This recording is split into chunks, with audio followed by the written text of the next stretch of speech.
और बहुत बड़ी खबर है, आपको बता दें कि दुबई एयर शो में प्रदर्शन के दौरान भारत का एक तेजस लड़ाकू विमान क्रैश हो गया है। जी हां, यह बहुत बड़ी खबर आई है।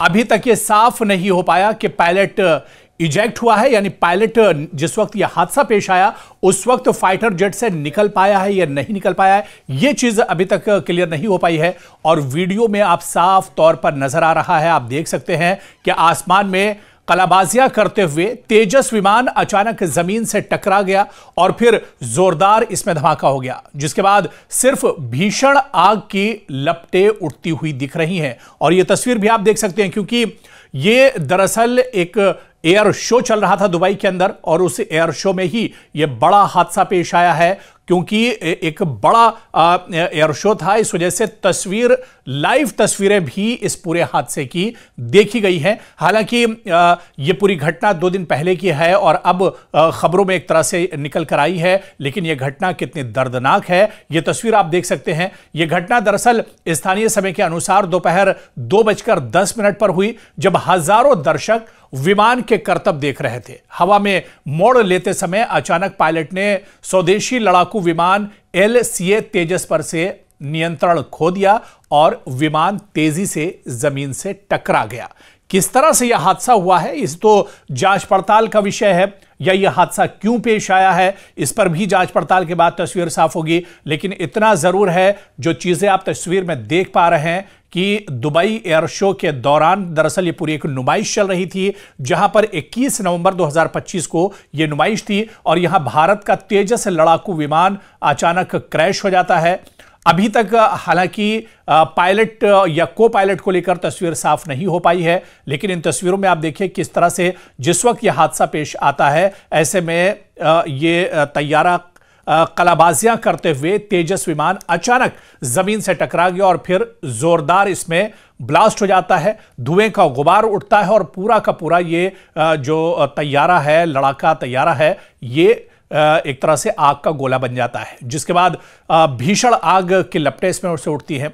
हालांकि इस घटना के बारे में बताया जा रहा है कि जिस वक्त यह घटना हुई, क्योंकि यह पूरा एक एग्जीबिशन था, एयर शो था, इसमें हजारों दर्शक बैठे हुए थे, विमान के करतब देख रहे थे लोग। हवा में मोड़ लेते समय अचानक पायलट ने स्वदेशी लड़ाकू विमान तेजस पर से अपना जो काबू है, जो नियंत्रण है, वो खो दिया और विमान तेजी से जमीन से टकरा गया।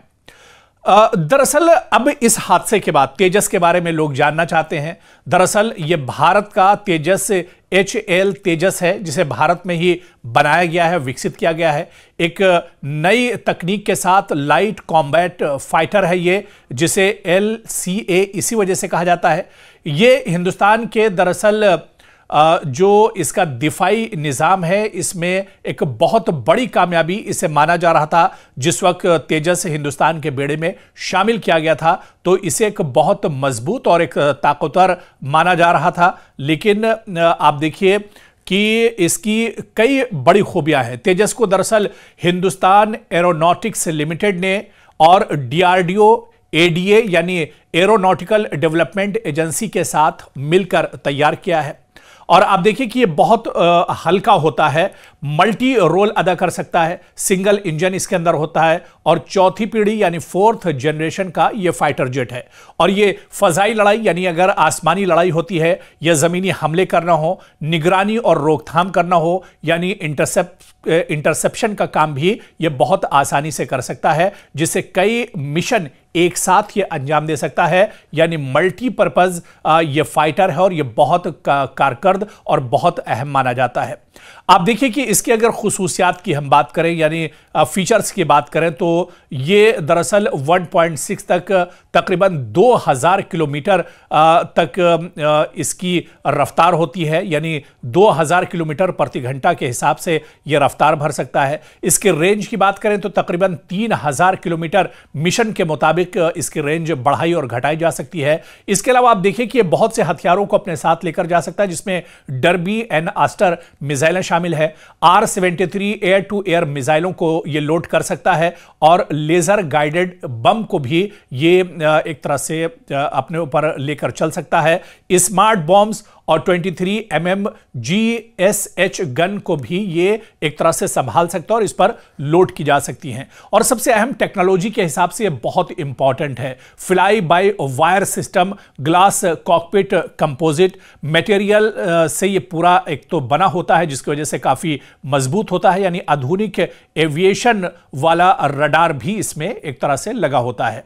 इसके अलावा आप देखिए इसके वर्जन की अगर बात की जाए तो तेजस MK1 वर्जन है, और इसके अलावा इसको अगर अपग्रेड करते हैं तो तेजस MKA1 इसका अपग्रेडेड वर्जन है। और जो इसका सबसे अच्छा जो वर्जन है वो AESA दिफाई निज़ाम है, और सबसे ज़्यादा ताकतवर इसका जो इंजन होता है, जो इसकी सलाहियत होती है, यानी इसका परफॉर्मेंस जो होता है ये बहुत अहम होता है। नेवी वर्जन भी इसका आया है, यानी बहरी तैयारा बरदार जहाज़ों के लिए भी इसको एक तरह से काम में लाया जा सकता है। आपको याद होगा कि तेजस को हिंदुस्तानी फजाइया में भी शामिल किया गया है, यह बहुत इंपॉर्टेंट रोल अदा करता है। दरअसल भारत का पहला मुकम्मल इंडिजीनियस लड़ाका तैयारा है जो MiG-21 की जगह इसने ली थी, और हल्का, तेज और जदीद ये एक तरह से तैयारा था, और कई देशों ने इस तेजस में दिलचस्पी ली थी। अब सबसे बड़ी फिक्र की बात यह है कि क्योंकि तेजस का जहां पर हादसा पेश आया है दुबई एग्जीबिशन में, वहां पर इस तेजस तैयारे को और HAL को यानी हिंदुस्तान एरोनॉटिकल लिमिटेड्स को या DRDO को इसके बहुत से ऑर्डर्स मिलने वाले थे। लेकिन यह हादसा पेश आने के बाद जाहिर सी बात है कि हो सकता है बहुत से मुल्क या बहुत सी जो एजेंसियां हैं उनकी दिलचस्पी अब इसमें कम हो जाएगी। तो यह एक बड़ा झटका भी एक तरह से माना जा रहा है। लेकिन इतना जरूर है कि तेजस हादसा कब और किस वजह से पेश आया, ये तो तमाम चीजें बाद में निकलकर सामने आएंगी, लेकिन इतना जरूर है कि जहां पर तेजस को बड़ा हादसा पेश आया है, तेजस की जो कंपनियां हैं, जो एजेंसियां हैं, उन्हें एक तरह से बड़ा घाटा इस हादसे की वजह से हो सकता है। लेकिन इतना जरूर है कि तेजस के परफॉर्मेंस पास्ट में बहुत शानदार रही है, इसकी कारकर्दगी बहुत अच्छी रही है, और जो जानकार हैं वो मानते हैं कि इस हादसे के बाद हालांकि बहुत से देश या बहुत सी एजेंसियां जो हैं वो इसमें दिलचस्पी नहीं लेंगी, या जिन्होंने ऑर्डर दिए होंगे अब वो इस ऑर्डर के बारे में दोबारा भी एक तरह से गौर फिक्र कर सकते हैं या इसके बारे में सोच सकते हैं। यानी एक बड़ा झटका HAL और DRDO के लिए भी यह माना जा रहा है। लेकिन इससे पहले जब भी इसकी नुमाइश की गई है, जब भी तेजस पे भरोसा किया गया है, यह अपने भरोसे पर एक तरह से खरा उतरा है, पूरा उतरा है। ऐसे में हादसा तो कभी भी और किसी भी चीज के साथ पेश आ सकता है, लेकिन जो उसकी कारकर्दगी है, जो उसकी मजबूती है, उसे दरअसल छुपाया नहीं जा सकता है। और जब बात तेजस की होगी तो उसका परफॉर्मेंस पास्ट में शानदार रहा है। हालांकि अब इस हादसे के बाद इस पर सवाल उठना लाजमी है, इस पर सवाल जरूर उठेंगे, लेकिन DRDO या HAL इसके बारे में क्या कुछ जवाब देते हैं यह देखना भी बहुत अहम होगा। और इसके अलावा यह हादसा दरअसल क्यों पेश आया या इसके पीछे की सच्चाई क्या है, यह भी जांच पड़ताल के बाद एक तरह से साफ हो पाएगा, और जांच पड़ताल के बाद ही तस्वीर साफ होगी कि आखिर यह हादसा पेश क्यों आया था, इस हादसे की बड़ी वजह आखिर क्या रही है।